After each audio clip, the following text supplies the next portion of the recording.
MTV Cribs, check out how I'm living before they take it away from me. MTV Cribs, welcome to Mikasa Sukasa. Just giving you a short sample, not giving you the whole room, just a little play by play, piece by piece is what I will be showing you.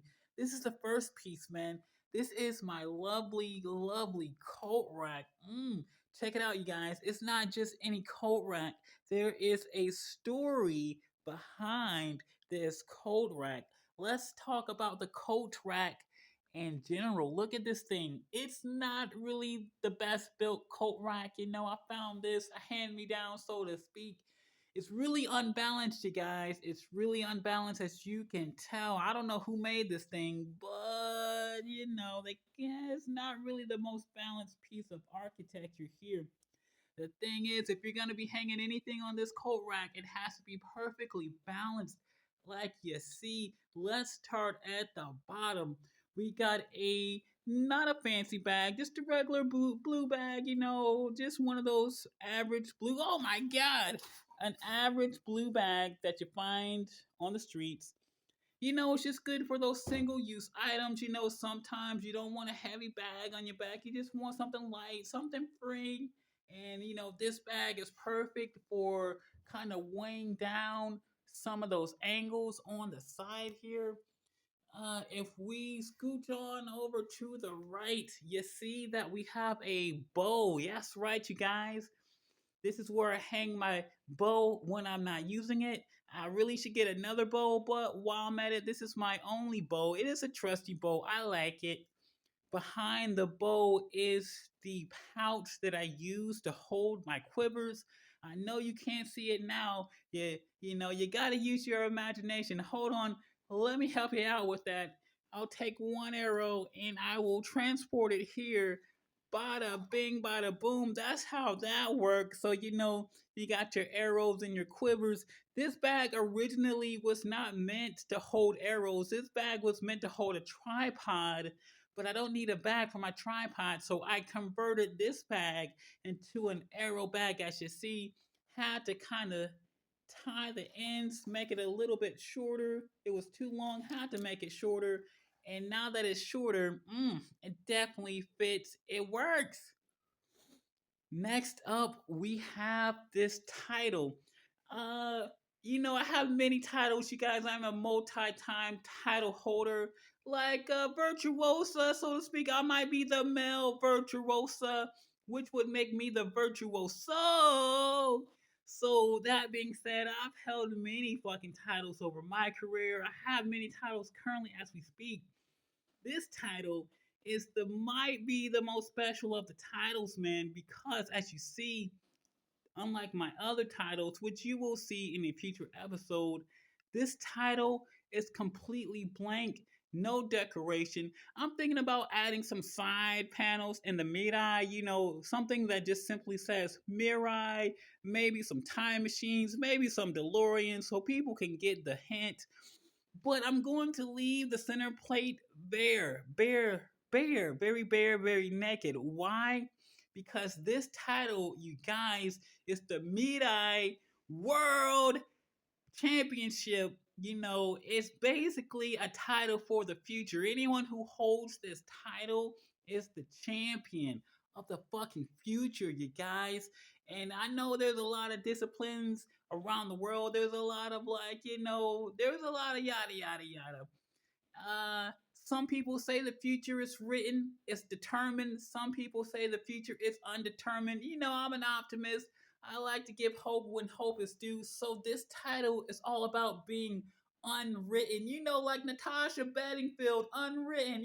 Staring, blah blah blah. You remember the song. So anyway, that's why there is no decoration on this title because it's unwritten. The future is whatever you make it, bro. Bam, do that shit. And at the very top, bada bing, bada boom. Oh my God, is it? Oh, you guys, these are my latest pair of fucking punching gloves, boxing gloves. I used to be a boxer, still a boxer sometimes, and that's a double entendre. I'm talking about boxes and but yeah, it's a thing. It's a thing. Ask the Chinese, they'll tell you about the Boxer Rebellion. Anyway, you guys, these are my boxing gloves. You guys,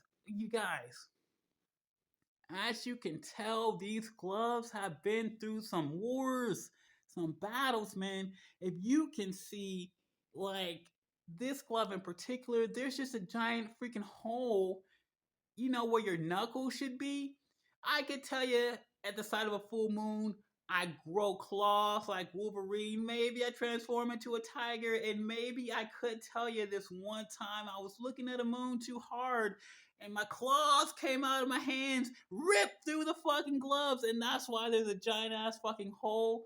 I could tell you that, or you guys, I could just tell you that instead of punching bags and heavy bags, I used to just punch metal steel beams. You know those steel beams that come out of the ground? They're metal, and you can just punch them, like punching brick walls and things of that nature. I could just tell you that too. Whichever way you want to spin it, that's your call. And yeah, this is my freaking Coatrack. It's very nice. As you can see, these gloves keep everything balanced. They're like two horns at the top.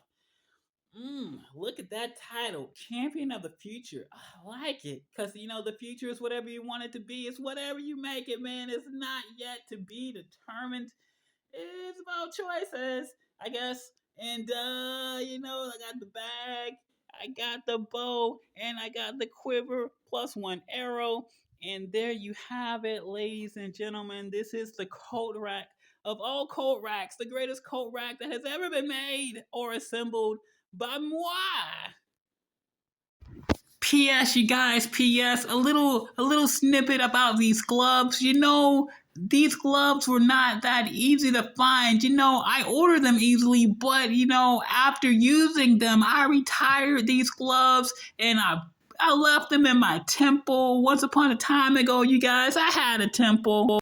There was like a Megazord. There was like, a tire kickstand. There was two casas, not one casa, two casa, mi casa, su casa. There was like a storage unit underneath the casas, man.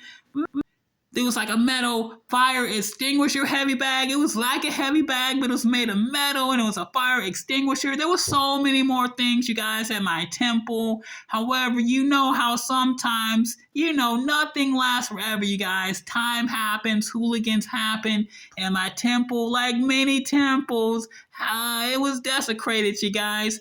But underneath the rubble,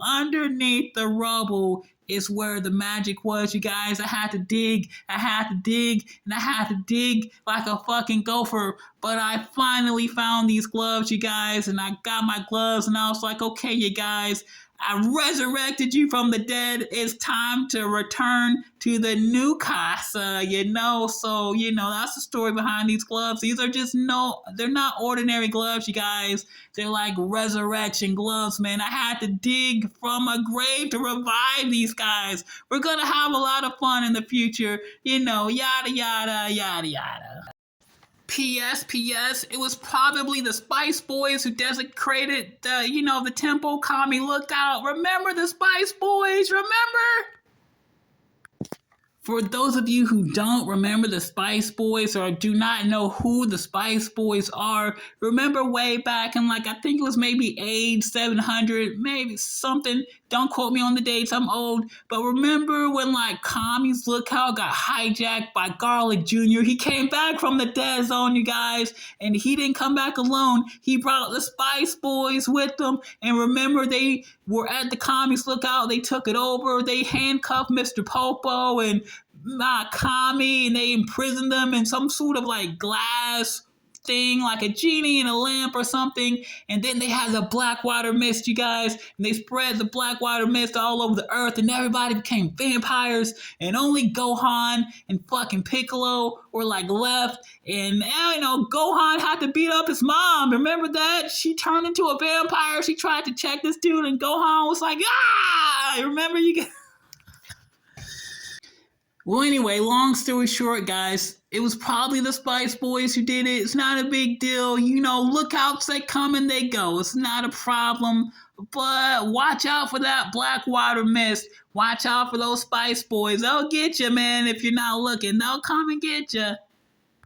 You know, in addition to the Spice Boys, I do have to give an honorable mention to those Sailor Scouts because, you know, the Spice Boys, he used to come by and just fuck shit up. But the Sailor Scouts, man, they used to come by and actually help clean stuff up. You know what I'm saying? It was like Sailor Moon, Mars, Mercury, Venus, Neptune. They were all there, dude. Whenever they showed up, they would like come and sweep up the place and clean a little bit. One of the Sailor Scouts even left me like a nice tool patch. I remember, you guys, you know. So once again, I know I'm not saying it's everybody, but I'm just saying gotta watch out for those Spice Boys. And hey, man, give those Sailor Scouts a break. They actually help clean up the place.